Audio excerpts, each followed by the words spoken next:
She's the only real family I have left. The only family not also mixed up in the whole royal thing. I've just been thinking that maybe it's time I went to see her.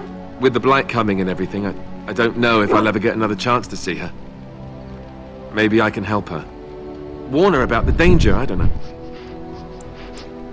Could we? I'd appreciate that. If something happened to her and I never went to at least see her, I don't know if I could forgive myself. Her name is Goldana, and I think she remarried but still lives just outside the alienage. If we're in the area, then, well, it's worth a look. Something on your mind? Of course. Sure, I could. I could even teach you, I suppose. Anyone who's been trained to warrior. I guess if I'm going to give up Chantry secrets, I may as well go all the way. Send whoever you want trained to me in camp, and I'll see what I can do.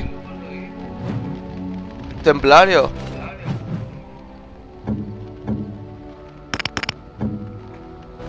Oh, porque no me deja. Mierda, subí de nivel hace poco.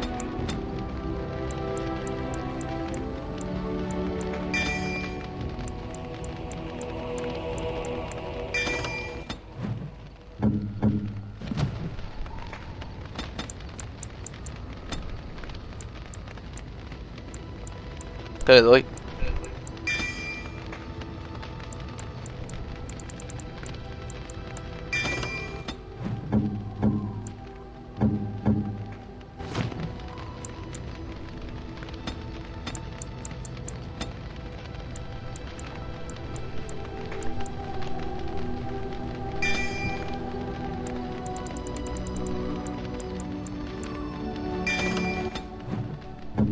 Vale. Kirby. Diga Toby.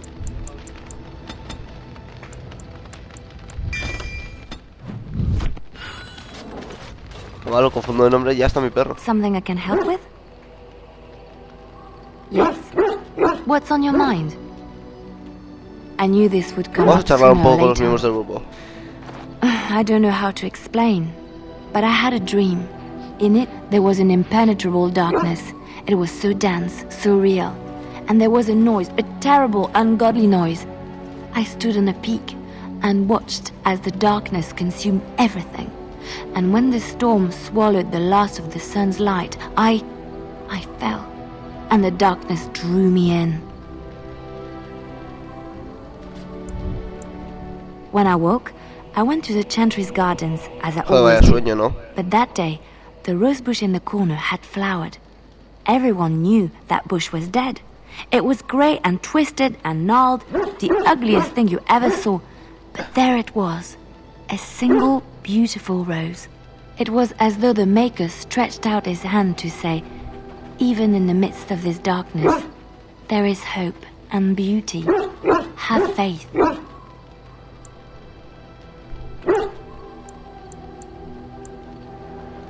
I suppose you will never understand. No one does. It's all right.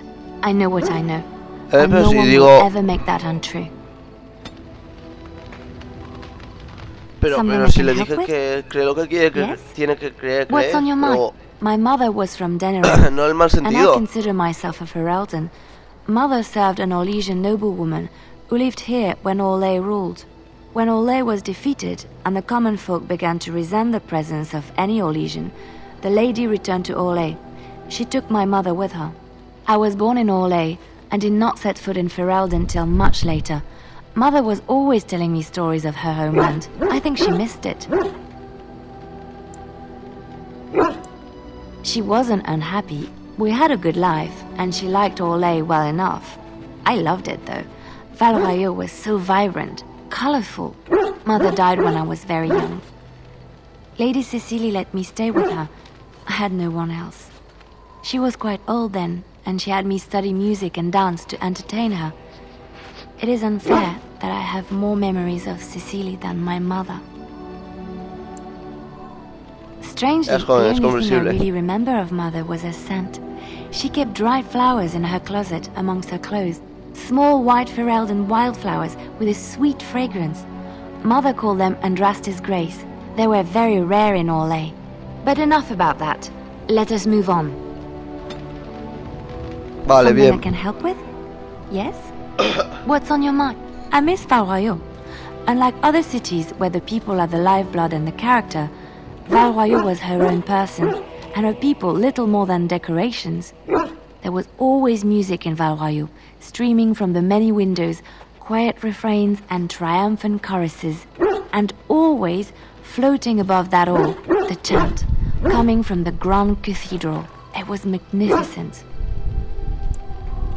Oh, it would take me a day or two to talk about the many splendors of Orlais, her golden fields, her lush meadows. Of course, there are good things and bad things about Orlais, like anywhere else. Sometimes I miss it dearly, and sometimes I'm glad I'm rid of it. And you will laugh at this, but I miss the fine things I had in Orlais. I left behind much, leaving Orlais, but there is more to life than dresses and furs. It is sad that many have lost sight of this. Orlais is very fashionable, almost ridiculously so.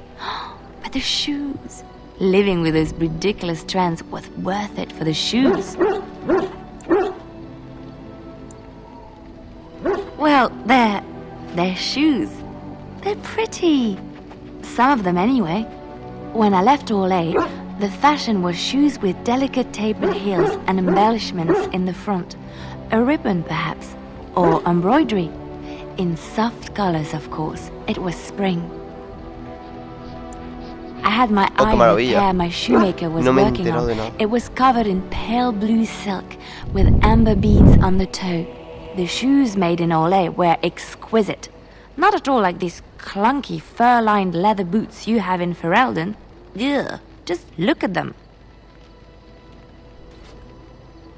¿Tú necesitas zapatos elegantes para estar preciosa? It's kind of you to say so, even wearing these mud-covered horrors.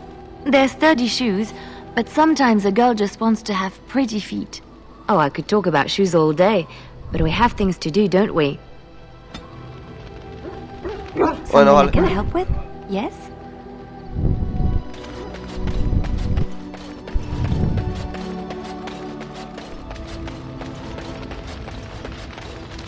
What do you wish of me? If you must. I was not born such. 'Tis a skill of Flemeth's, taught over many years in the wilds. The chastened have tales of we witches, saying that we assume the forms of creatures to watch them from hiding. When a child is alone and separate from his tribe, that is when we strike, dragging the young boy kicking and screaming to our lair to be devoured. A most amusing legend. Un poco sangriento, Changing ¿no? her form, certainly. Devouring lost children, I cannot say.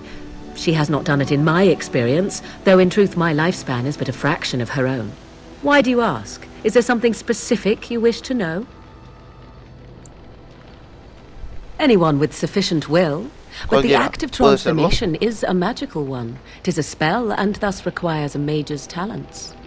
If you had a notion to learn such a skill for yourself, sadly, you must remain disappointed.